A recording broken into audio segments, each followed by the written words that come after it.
What's up, you freaky folks? My name's Nick, and welcome to my channel, where I cover all things horror. Whatever you're watching, I'm making videos about. And I already made a video on the best horror movies that you can watch on Netflix for Halloween, but in case you don't already know the drill, each month I like to take a look at all of the popular streaming services to find lists of recommendations for you guys, because you know how things vanish from streaming services like Netflix all the time. It's so annoying, and I like to use these videos as an opportunity to point out movies that you're gonna want to catch before they're gone. Like number 10, Christy, a home invasion survival slasher about a young woman who stays on campus during Thanksgiving break when she's attacked by a group of outsiders with sinister intentions. This movie might not actually be good, but it is leaving at the end of the month, which I know is in like a week. Normally I try to do these much sooner, but it's October. It's crazy. We don't have a ton of Thanksgiving horror, which is why I recommend it,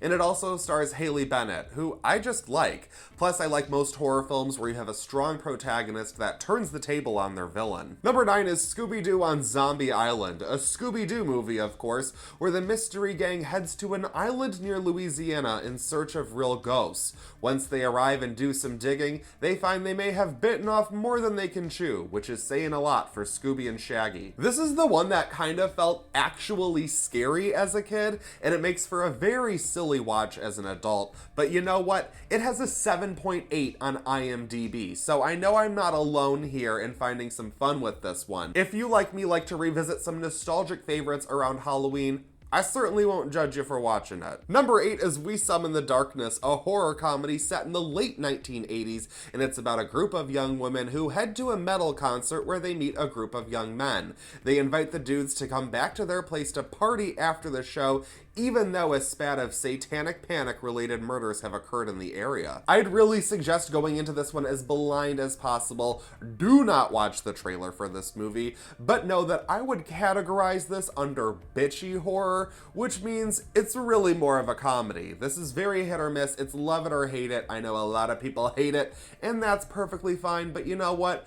I enjoy it, and I wish more people would give it a shot. Number 7 is The Car, because we have to get a little ridiculous. This 70s thriller is set in a desert town where a driverless car begins picking off innocent bystanders. For a cheesy 70s movie with a silly premise, this one's quite solid. I actually just watched it for the first time, and I'm surprised it took so long for me to get around to it. I think you'll know whether or not this is for you, but if it looks like it's for you, it's for you. Number 6 is Don't Be Afraid of the Dark, a remake of the 1970s TV movie, and it's about a young girl who moves with her dad and his girlfriend to a creepy old house where a hidden evil rises to the surface. I almost want to spoil this one for you so you know what to expect, but all I will say is there's a very interesting villain or villains in this one. I know it's pretty low rated on the internet, but I trust you guys as audience members. I know you can go onto any streaming service and pick out all of the highest rated stuff.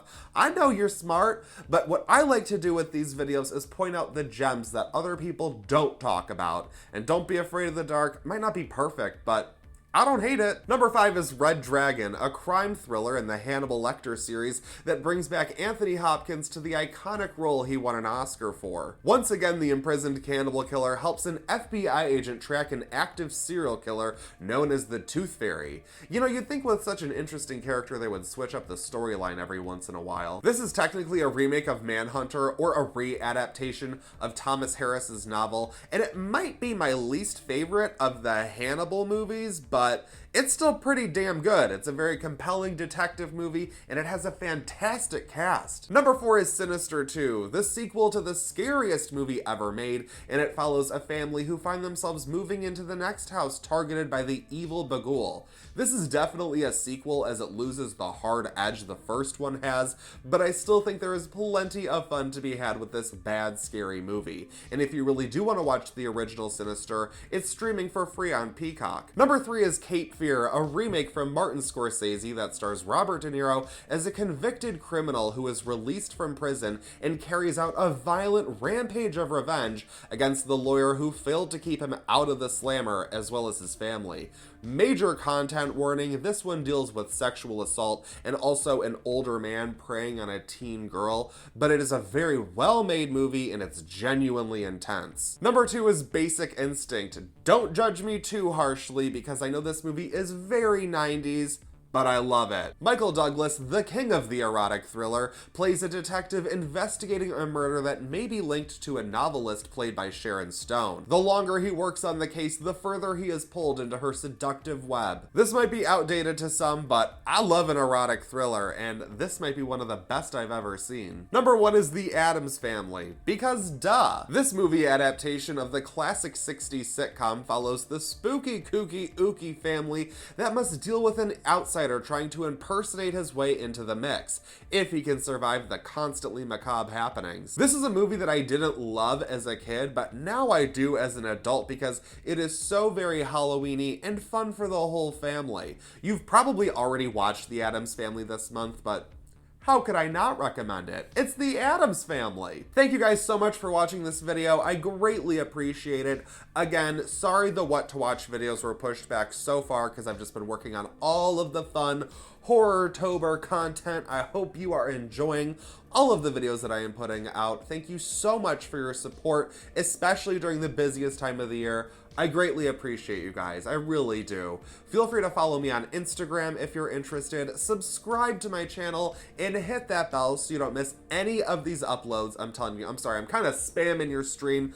I apologize, but also not really, because I definitely want you to check out my 13 Nights of Halloween special. I am taking a look at 13 movies that I like to watch in the month of October to get in the Halloween spirit, and hopefully they'll help you do the same. Or maybe we'll just talk about them. It's fun. It's a Halloween special. It's supposed to be fun. Thank you guys again. I truly can't say it enough. I really can't. I have to say thank you for pushing me over 600 subscribers. I feel like we were just at 500, but now you guys are just killing it. You're the best. You are building an awesome community here, which is all I could ask for. I better stop rambling and get out of here. We got other videos to get to, I know, but thank you one last time. You guys are the best. That's it for this video, but I won't stop you from watching another.